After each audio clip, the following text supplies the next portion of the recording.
Now, there's been much talk, hasn't there, about the so-called Northern Ireland Protocol, the Windsor Framework and all the rest of it. Lots of focus on the vote that was going through this afternoon about whether or not, I mean, all of these things, we spend so much time pontificating. Will it go through? Won't it go through? Who will rebel? How many people will rebel? What will it mean for Rishi? What will it mean for Boris and all the rest of it? Anyway, the upshot of it is that the Windsor Framework passed now today, and it passed by a huge margin. Let me get my facts right. 515 votes passed it to 29 against. 22 Tories voted against, 6 DUP and Andrew Bridgen as well.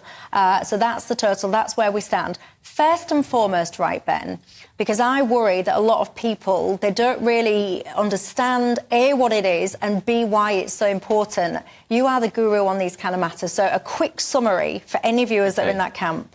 The reason it's so important, and it's not just a Northern Ireland issue, is because it attacks the foundations of the Constitution of the United Kingdom. When we voted to leave the EU, initially, the EU had no problem with the customs border on the island of Ireland. In fact, there's an EU paper saying it's perfectly capable to produce a smart border. The trade across that border, by the way, is less than 1% of the trade between the United Kingdom as a whole with the EU. It's a rounding error in trade.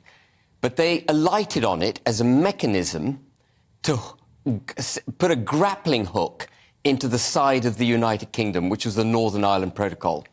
And through the protocol, they basically took political control of Northern Ireland. And what I mean by political control is that laws in Northern Ireland are made by an EU legislature and enforced by an EU court.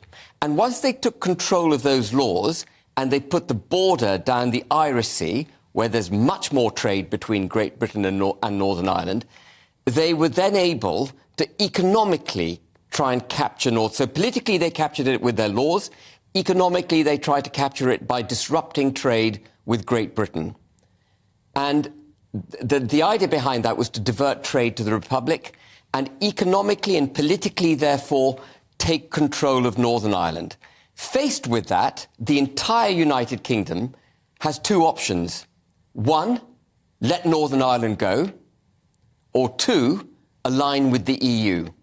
Align our own regulatory environment with the EU so that we neuter as much as possible that border down the Irish Sea. So the Northern Ireland Protocol was an attack on the Constitution of the United Kingdom, and it was also a huge attack on Brexit. It was to prevent Brexit ever from happening, which is why I made the protocol the centrepiece of my fight for the last 3 years. And one of the reasons I've joined Reform is because I could see that I'm losing that fight. We are losing that fight. And today, Parliament, led by the Prime Minister, has put possibly a final nail in the coffin of Brexit and of the integrity of the United Kingdom, the union between Great Britain and Northern Ireland. And the reason I say they've done that is because they have set in stone today all the legislation that was in place already in Northern Ireland. There's never any way now to unpick it. Northern Ireland will be subject to all the laws, EU laws to which it is subject now. The mechanism to get rid of them is gone. They've introduced something called a Stormont break, which ostensibly gives Stormont, which is the Assembly in Northern Ireland, the opportunity to pull a handbrake on any legislation, new legislation it doesn't like. But the brake doesn't work. I can go into details if you like. It doesn't work. And so what we've got is a false claim to green lanes for trade between Great Britain and Northern Ireland. It's not a green lane. It's not frictionless. You have to get trusted trader status. You've got to fill in forms to comply with the green lane. And the EU has the right unilaterally to withdraw the green lane at its discretion. So we are going to live as a nation in perpetual fear of Northern Ireland being ripped away from the UK. Jo, what's your thoughts on all of this? I think it is a good thing that this has gone through. I mean, obviously, I stand on a completely different platform to Ben as far as Brexit is concerned.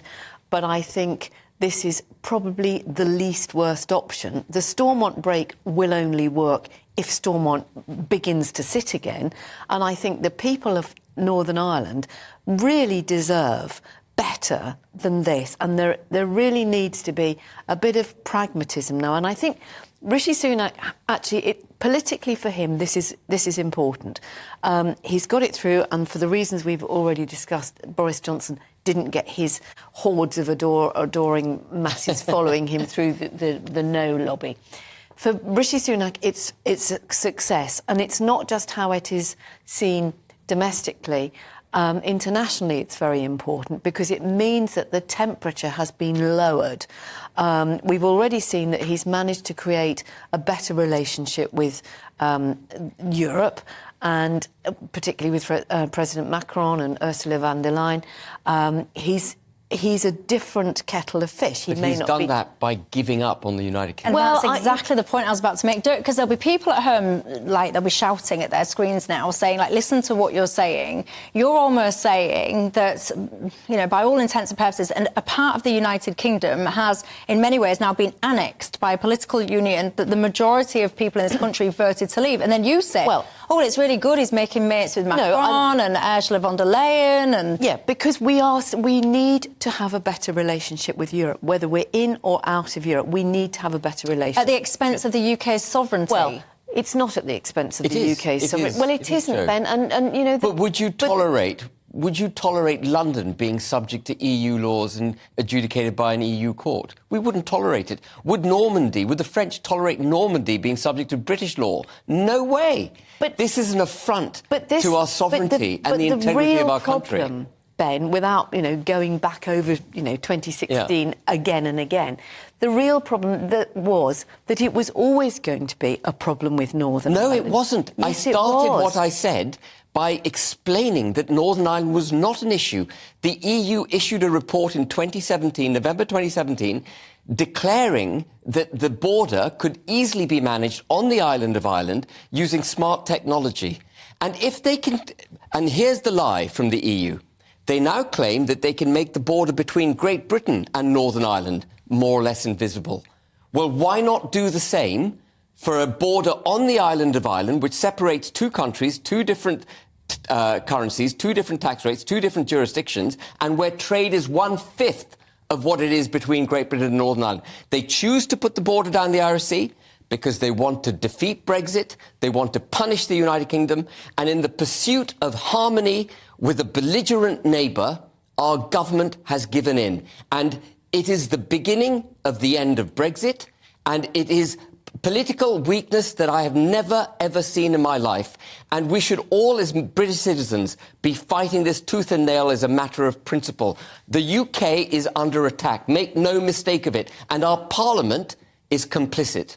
Well, that's very strong words there, and I'm going to bring in the audience, and I also want to come back to you on that. What do you make to that? Do you think, do you agree with Ben? There's a lot of strong feeling out there. Lee says this is a sellout, Michelle. Europe now runs Northern Ireland. Ed says the people of Northern Ireland were not consulted on the imposition of the Windsor framework, nor will they ever have the opportunity to change things at the polls. Talk about taxation without representation. The unionists in Northern Ireland have been betrayed by this government. This is the end of the union, says David.